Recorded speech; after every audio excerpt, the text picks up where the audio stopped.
oh, maybe we should do this one. This is fun. Yeah, you do this one. I don't know what it is, but we're going to do it. Okay. So, should we say hello? Hey, everybody. Welcome to Wholehearted Loving. I'm Stephanie. Hi, I'm Georgiana. It might sound like we're running. We are.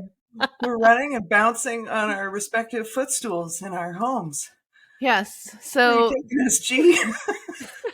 to all the best places. So this is our body connection practice today. Whether you're sitting on the chair or standing up, we're just pumping our arms, like imagining you're running a race. Right? Maybe it's not running a race. Maybe it's like running in the most beautiful garden or meadow. Doesn't matter. We're just going to pump the arms. And like when I pump the arms, I don't know if like this is just natural what happens or if like I just bounce. My butt just bounces. Like, I don't know. You're sitting on things that bounce. I guess so. And then we're going to slow things down. Bouncing is fun. And then, we're going to bring that movement smaller and smaller, slower and slower until we get to a stillness. And see if you can still connect to the energy and the joy that you created while you were pumping your arms, imagining yourself either running a race or running through a beautiful meadow or down like a beach. That was unexpectedly delightful. That I like unexpectedly delightful.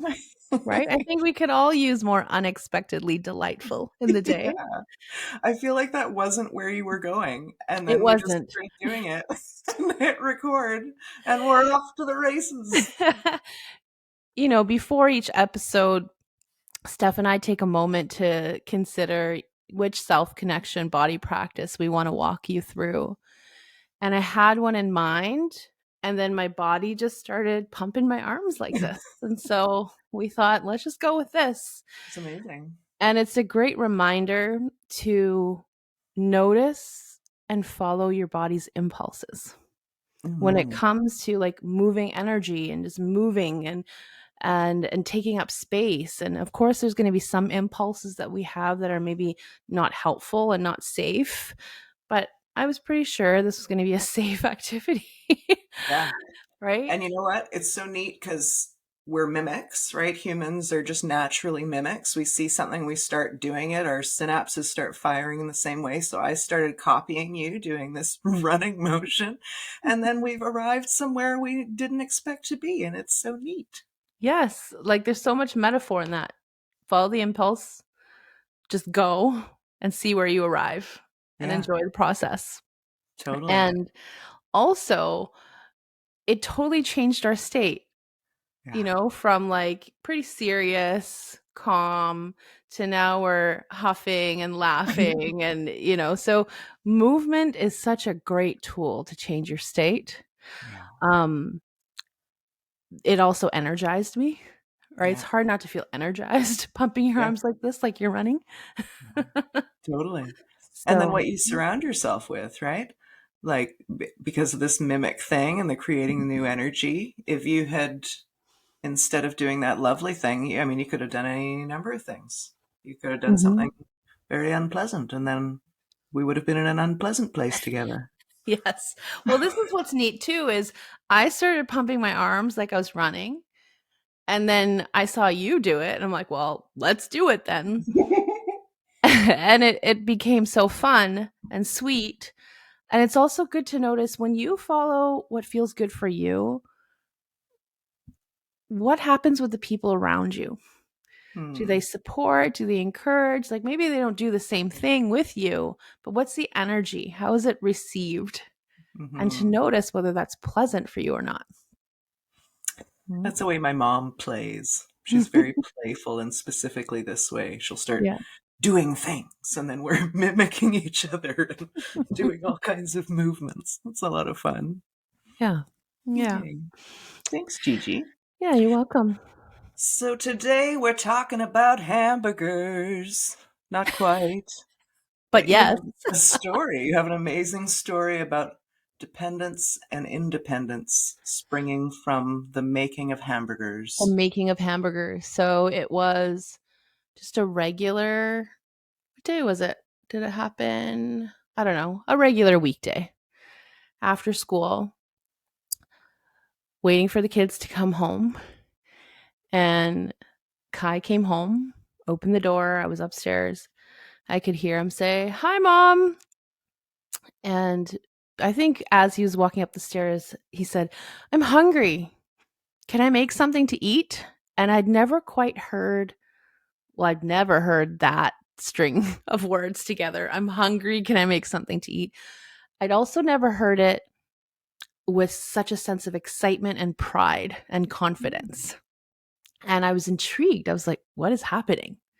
He's like, "Yeah, I want to make a burger. Can I make a burger?" I said, "Yeah, sure, you can make a burger."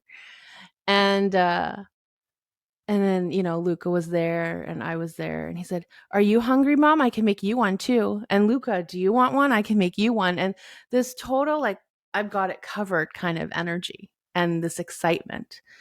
And I was sitting back, like, just watching this kid, like, what is happening right now? This is not usually something that I see. And he proceeded to get out everything he needed. He got out the scale to weigh the meat. He got out like all the things and just took over the kitchen. And it was so neat to watch him because he had such a confident energy and, yeah, just sense of pride. And it helped me remember this teaching that I loved from Dr. Gordon Neufeld. He's a very well-known child psychologist, from Vancouver, but well-known worldwide. He wrote a book with Dr. Gabor Mate called Hold On to Your Kids. It's an amazing book. But he introduced me to this idea when we're parenting to welcome a child's dependence. Welcome that they need you. Allow them to need you, even for things that they already know how to do and they could do them themselves. And trust the process. And that a human being naturally wants to emerge and evolve. And that independence, true independence, emerges from this place of feeling that it's totally welcome and safe to depend on these big people in your life. And I worked with so many parents years ago where they really wanted their kids to become independent. I mean, who doesn't? Every parent wants their child to be skillful and independent and able to navigate life well on their own at some point.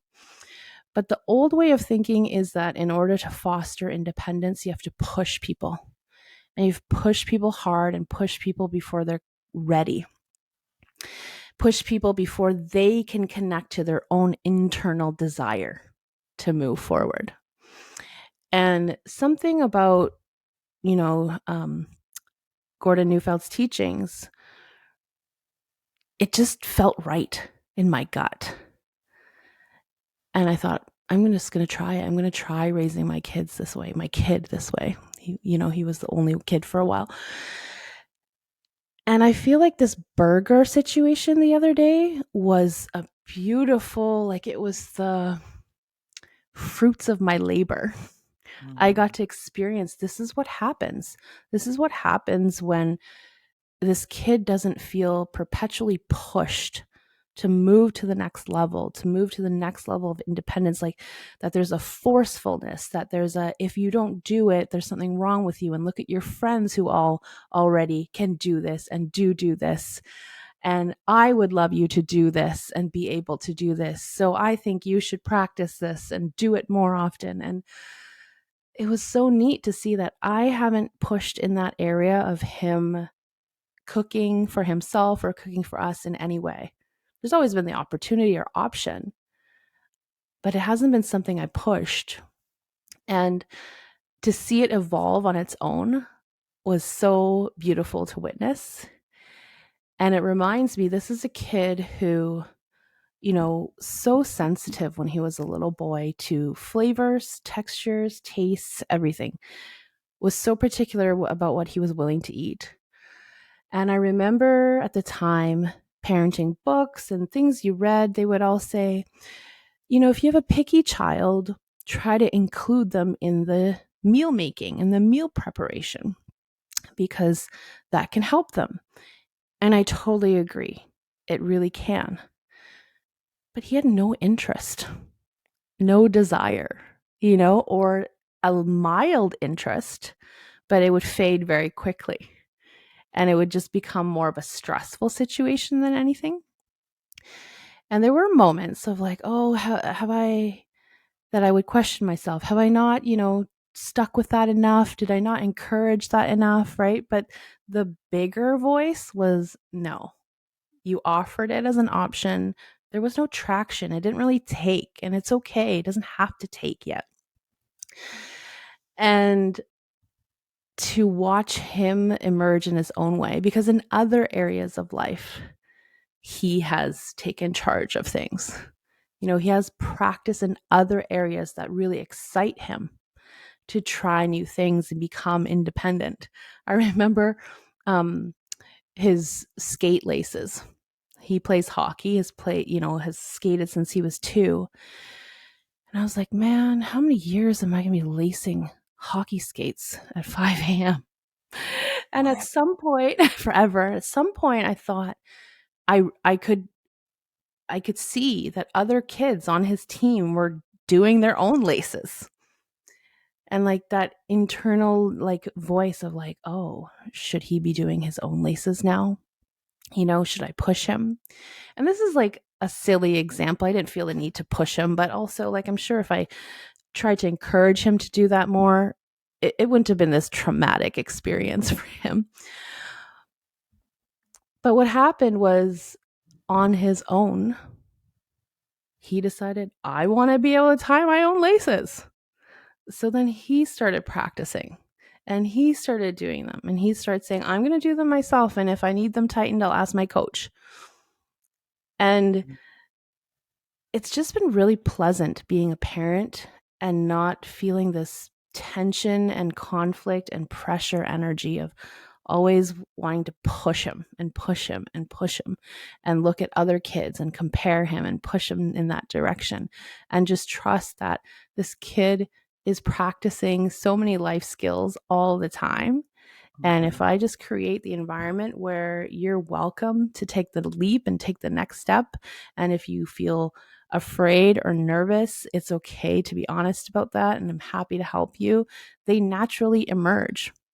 They naturally tap into the part of themselves that wants to be able to feel more competent and be more competent. And that's been really fun to watch. So nice. Yeah, as a kid who was only pushed, as I recall, looking back, that's the feeling that I have, that it was always a pushing, and it feels kind of debilitating.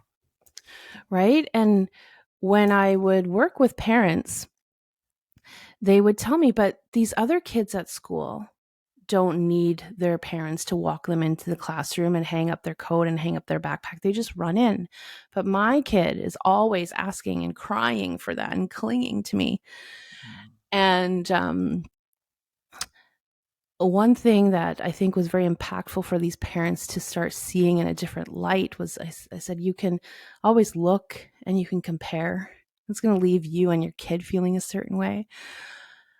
Beyond that, I said, you don't know what the internal experience of that child is who looks so independent, because they could be doing it all by themselves because they're terrified of their parents.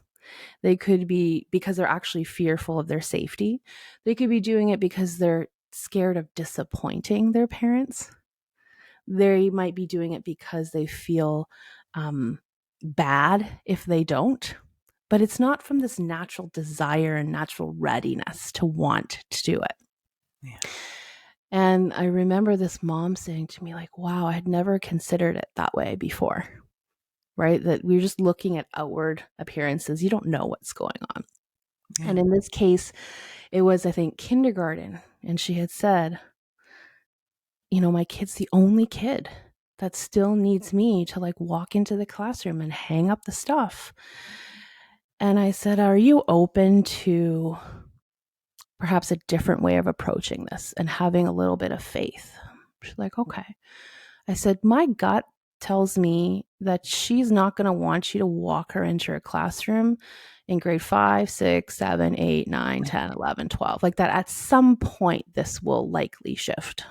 She's like, yeah, I can see some truth in that. I said, what if for the next year, you just keep doing it if she needs it and if she asks for it without any shame, without any pressure, just keep giving her what she needs and what she's asking for, even if the other kids don't show that need.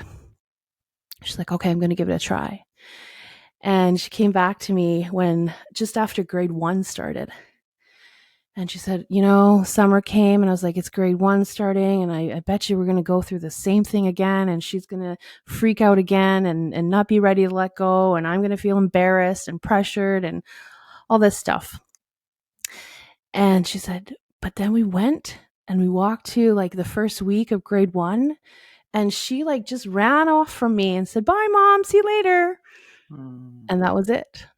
And she's like, this stuff works. This welcoming their dependence, allowing them to need you, and trusting that when they feel that it's okay to count on us and be there, that they naturally, take off when they feel that readiness.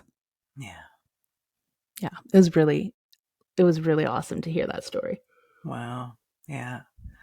Thinking about the excited kid and the frightened kid and what might be going on for them walking into that room. Some people have something to feel excited about in that room. Some people have something to feel afraid of in that room. Mm-hmm. So many layers. And then, I can picture parents saying, but I know they can do it. Yes. Yes. Mm-hmm. Yes. And I love using this when I know they can, or they've done it before. Yeah. Right. And so I'll ask them this, do you know how to make dinner? And they'll all say, well, yeah, of course I know how to make dinner. What if your partner said, I'm never making you dinner again? Because you know how to make dinner and you've done it before. Yeah. And then they say, do you know how to wash dishes?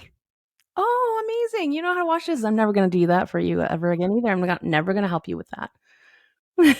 Such a good example.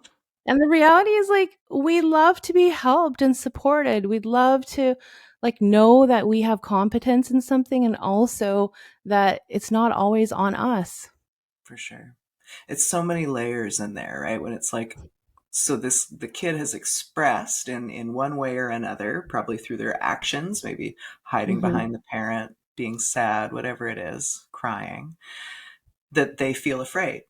Mm-hmm. And for a parent to double down there and be like, well, forget your fears, first of all, and you can do it. So I'm like shaming you for not doing the thing that we know you have the capacity to do technically. Yeah. That just is a miasma of unpleasant feelings. And you're adding stress upon stress, right? Yeah. A child is already having a hard time, and then we add pressure, and then we're surprised that they either shut down or they get really reactive. Yeah. And so, it's not about never encouraging a child to move forward and take the next step, but it's about like honoring the actual fear. Even if you're not afraid, you were never afraid doing the same thing, it's an actual fear for them, or it's an actual not ready feeling for them. And Yeah.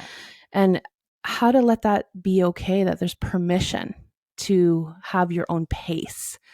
And then at the same time, we've talked about this before, connect to that desire, right? That maybe one day they want to have that skill to be able to do that.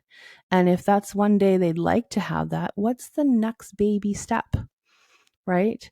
How can we support with the next baby step? And this is a thing too, where we live in a culture and a society that doesn't really appreciate small steps. Yeah. Right? We want to just be able to do it right away, do the hard thing right away. And we want to push kids to do the same. And something that I loved learning when I was interning in the Netherlands, working with young kids and parents, was they would say, this was an example of pulling socks on, you know, And you'd have parents who either force their kids to put their own socks on because they have the fine motor skills and gross motor skills to do it, or they've done it before, or parents who are like, I'll put your socks on for you forever. You'll never have to do it if you don't like it and if it's hard. And I loved what I watched them do and how they coached parents, because they're like, well, if your kid needs a little support, how about you put the first part on their foot and just pull it just over their heel. And then they get to pull the rest up. They get to do the last part of the activity. That also gives them the experience of, I did it. Right? And I think in parenting world we called it scaffolding, like the next little piece. And then once that piece felt easy to do and they did it with confidence, then you could just put it on their toes and they could do the next piece. And then over time they could do it themselves. And I love that way of supporting kids. I love that way of supporting people, right? Yeah. That if it feels too big to do this all, let's try practicing breaking it down and then celebrating each little piece. This is reminding me of I was listening to Braca Goldsmith talking about the Scorpio lunar eclipse coming up. And she quoted Lao Tzu, who said, being loved deeply by someone gives you strength. Loving someone deeply gives you courage. And this is what your scaffold reminds me of, being able to rely on the strength of a parent or a loved one gives you the courage you need to have a jumping off point. Exactly. Yeah. Exactly. And that jumping off point, like that's so important to recognize that jumping off point comes when someone feels full. And here you're talking about like love, filled with love, ready to jump. Another example of that is, for people who, have pets or children, there's going to be a time when your pet wants on your lap, your child wants on your lap. They want to be held. And I'll ask people, does your pet or your child want to be held like that 24/7? And they'll all say no. And that's because they get filled up and then they're ready to go out into the world. They're ready to emerge and go do the next thing. And what we often do is we either don't invite the child to come on our lap, metaphorically, symbolically, and literally speaking, or we do allow for it, and then we push them off when we think it's time. Like, oh, that's enough. You can go do the rest yourself now. And sometimes the kid's ready and they're like, okay. And other times they go out a bit and they're like, wait a second, not fully ready. And like, we can fall into the trap of like shaming kids for that, or pushing them or confusing them by saying, but you said you wanted to, but you said you were ready. Like you're never allowed to change your mind, or like you can't want to and feel scared. Yeah. Right? So it's so amazing to be able to notice where a person or a child is at and just welcome that state. And then help bring the love and the comfort, and then help orient them towards what could be next. This is again on the theme of parts and what we make things mean. When you're talking about a parent looking at a behavior and going, oh God, this will happen forever, always change appears. And what are we making it mean? Yeah. And I want the childless listeners to apply this to everyone else in their lives. I think there are a lot of women who are busy parenting their spouses and boyfriends and husbands right now because, well, you said you wanted to do this or that, or, we were going to do this and that and the other thing, or the way you do this thing. Like when you're talking about Kai cooking hamburgers, like I'm imagining the first time my child ever wants to do something, and I don't have a child, but I can imagine, Make all the mess you want. Use all the I'm just delighted this is happening. Mhm. And I can imagine becoming a control freak in pretty short order after that. Like it's great that you made the hamburgers. Now let me tell you about how to clean up a kitchen, or Mhm. how to be a clean cook and not mess things up in the first place. Things that, changing levels of patience and understanding Yeah. for a learning process. Yes, then you add in all these other 15 life skills that are related, but not necessarily necessary and relevant to practice now, Boy, right? I'm my mother's Yeah. daughter. It was really neat to notice that I was just enjoying sitting back and watching because the energy coursing through my body was of delight and curiosity. I was like, I'm curious.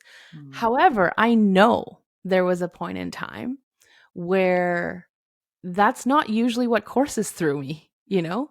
It would have been like hovering over, what are you doing? How are you doing it? And I know I've done that like years ago in relationships, like sort of watching like a hawk, how like a partner does something and inserting every time you think there's a better way to do it, right?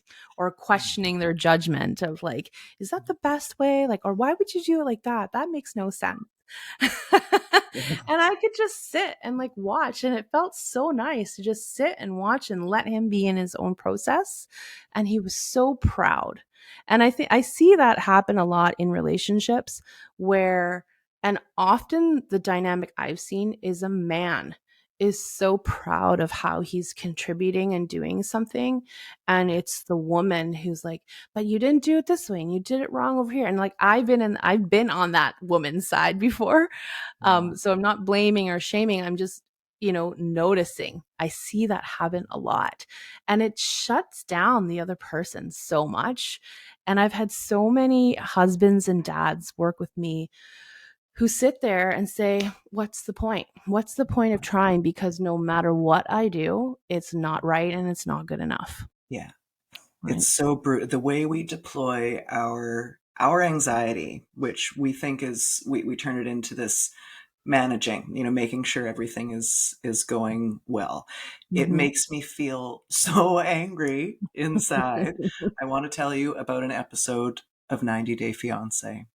Oh, right. I've never watched this show, so Oh my gosh. So please I love enlighten me. these reality shows to do with relationships are just so expository and really interesting to watch. This poor man comes from South Africa. Sinjin is his name.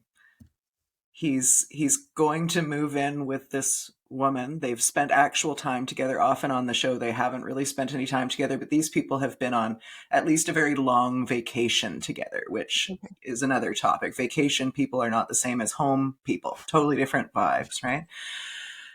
They're going to move into her mom's shed. She's told the man that the shed is ready for them to live in.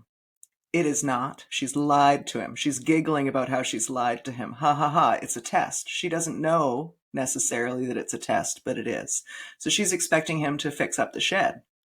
He's expecting to arrive to a home that's ready for him. So they're both feeling the ways that they're feeling because they're on different pages, which is a theme of the show. So she's like, well, you need to do this. First, she frames it as, do you want to hear my ideas? And then she just issues a set of orders, which he takes in. I think, we all process things differently. You can see him taking it in and going, okay, I realize this is a test. This is my job. I've arrived at a job, not at a home. So Mm. he goes to start doing all the things with tools and whatever. And she just watches like a hawk and comments the entire time, and then eventually takes over the job herself after ridiculing him. Yeah. And I felt insane watching this. I've been there. I remember like, 20 years ago, like I remember being whatever her name is, Yeah. right? Thinking I know how to do it better, more efficiently, and like how like So deflating to what? be in that energy, with Totally. me. Oh, And yeah, so I'm glad I've shifted away from that. It's so hard. It's such an uncomfortable place to be in when you're feeling like you need to micromanage everything. Like, It's ooh, not pleasant. It doesn't no. feel good, Yeah. right? And it doesn't give you Yeah. an opportunity to, see other ways of being, Mhm. and let that independence flourish. Like, Yeah. it's a really hard thing to recognize that we have different ways of doing things, and that other people's ways are perfectly fine, even though they might not suit us personally. And we're going to have to live Yeah. with those people. That was a big learning for me because I grew up being taught and believing there's a right way and a wrong way, Mm. right? And so it's been really fun actually to practice sitting back and watching. And then I practice using this phrase that's not natural for me or wasn't natural for me before to use when I observe people. Oh, that's interesting. You say that a lot. Oh, Yeah, neat. neat. I Yeah, never thought of that, yeah. right? And That's yeah, I yeah. went from thinking of things in that same way, right or wrong was the Mhm. the way. Like, we would even jokingly talk about it. Oh, it's either correct or it's incorrect. But my truer feeling now is that I either understand something or I don't understand it, and I Mhm. either like it or I don't like it. But this right or wrong thing has just kind of left the building for me. Yeah. I remember, like, my dad always taught me in a parking lot to that the most of the accidents happen when you're trying to reverse out of your parking spot. So, whenever you can, which in his mind I think is all the time, you reverse into a parking spot You do that all the so time. you have the front end ready to go. The Ah. other thing to do is, like, if you have the option to find a parking spot where you can pull through, right? 2 spots, Mm. so the front of your car is, like, pointing ready to, like, leave, that's preferable, not preferable, right? The right way to park. Yeah. And it was just so ingrained in me that I do that all the time. And, I remember, my ex parks totally differently. Like, he will park in places where he just has to reverse out. And I never understood it, and there would be this internal stuff of like, "Why? Why the fuck are you doing it Is like he that again?" crazy? You Yeah. know? And of course, like, I would never really ask. I would just huff and puff internally about it and be like, "What's wrong with you?" Or I might complain outwardly and instruct outwardly, but never really bring curiosity and kindness and curiosity to it, right? And I think, I don't know if it's like somewhat recent. I asked just out of curiosity. And he's like, "Oh my, the car is really big. And so it's actually easier for me to reverse out, right? Yeah. Than it is to like drive for or whatever it is." Yeah. And I was like, okay, interesting. Yeah. Doesn't impact me. It doesn't actually impact me how Yeah. he parks his car. But for a long time in my life, in my younger years, I thought all of those things impacted me. Yeah. Yeah. That huffing and puffing is really a vibe, hey? That's It's really a such a vibe. familiar, yeah, that's a good cue. If y'all notice yourselves huffing and puffing about something internally, That time to at check the end yourself. of the day also really doesn't matter. Yeah. Yeah. Yeah. That's how, our meaning makers, our brains are always wanting to make sense of things. And if we can't, we just jump right to they must be crazy or like huffing and puffing about it. Right? Totally. Um, I want to share a little bit more about the hamburger story that Sure. amazed me.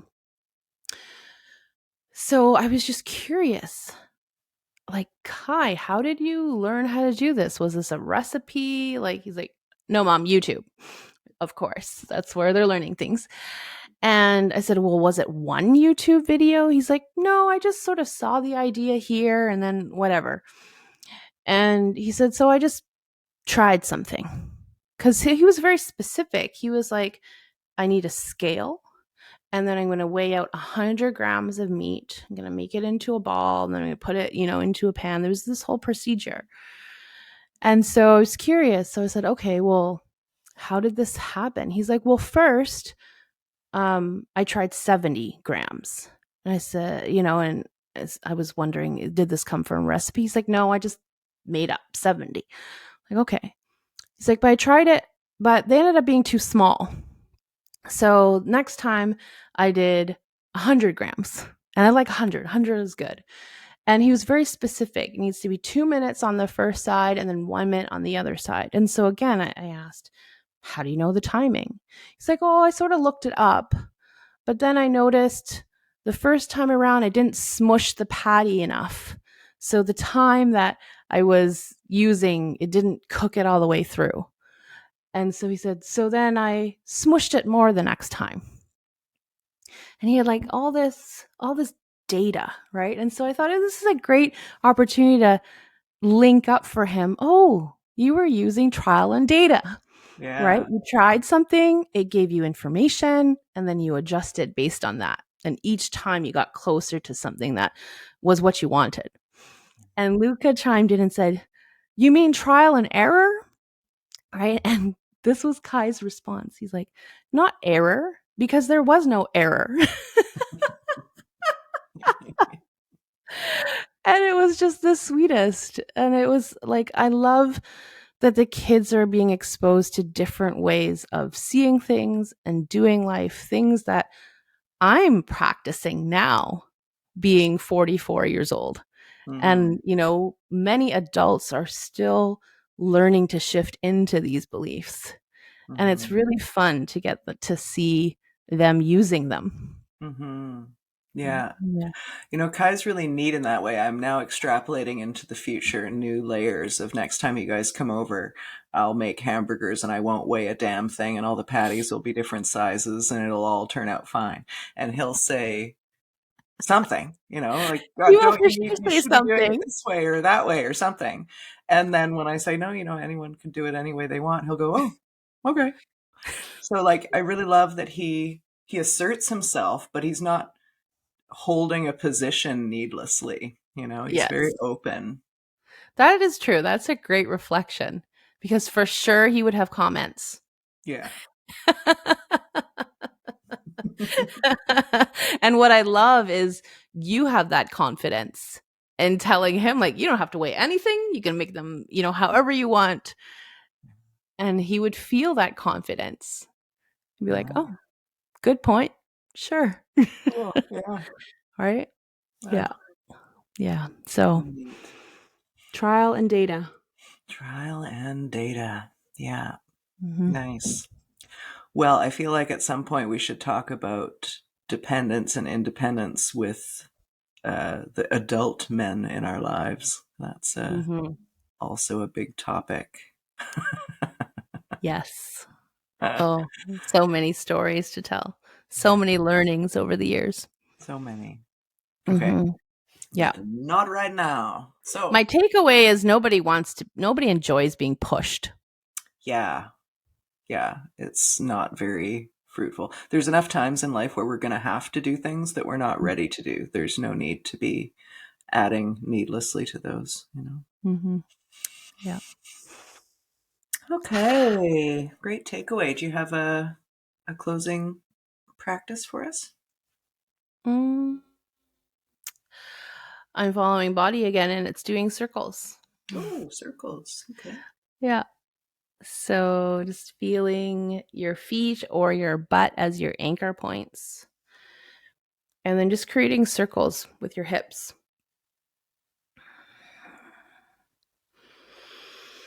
Might be a small circle, might be a big circle.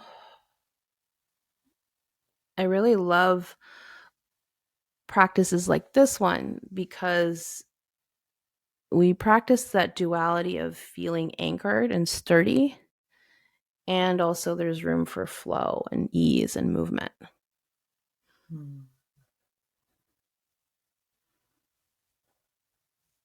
Like super slow hula hooping. Looping.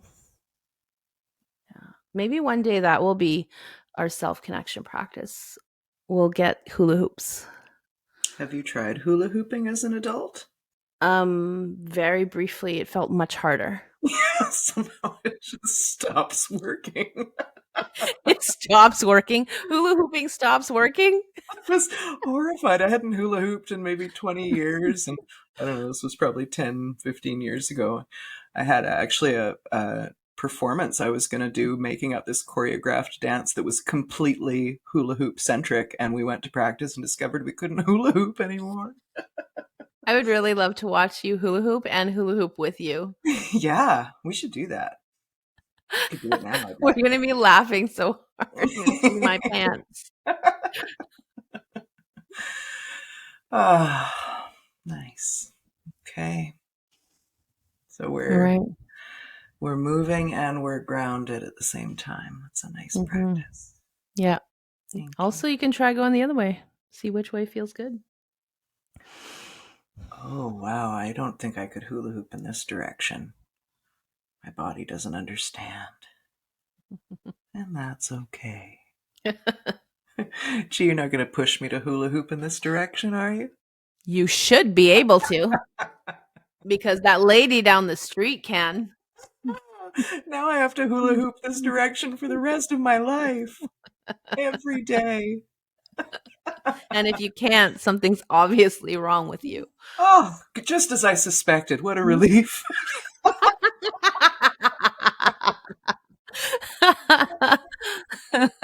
Oh, fun with personal growth work. Yes. Thank you. However, if you would love to be really skilled at hula hooping in that direction, I would love to support you. Oh, well, your strength might give me courage. Let's see. Let's see how much that matters to you. Oh, thank you. Yeah. It really does make a difference. Having strength and support and making us courageous to move forward. I agree. Yeah. Right? Who are your people who Yeah. offer that for you, and who do you offer that to? Yeah. I hope people can find that here with us. I know most of us don't have that kind of feeling at home. It's a big deal to let it in. It's a big deal to find it accessible. Mm-hmm. Yeah. If you hear our voice in your head reminding you that's okay to go at your own pace, that's something that I'll feel deep gratitude for, that we can be that for somebody who's listening. Yes, please. Mm-hmm. Okay. Well, as always, thank you guys for joining us. We love you, and we'll see you next week. Please do like, follow, and subscribe. And if anything we've said here today has been helpful for you, please share with somebody that you care about. See you next time. All right. See you. Bye.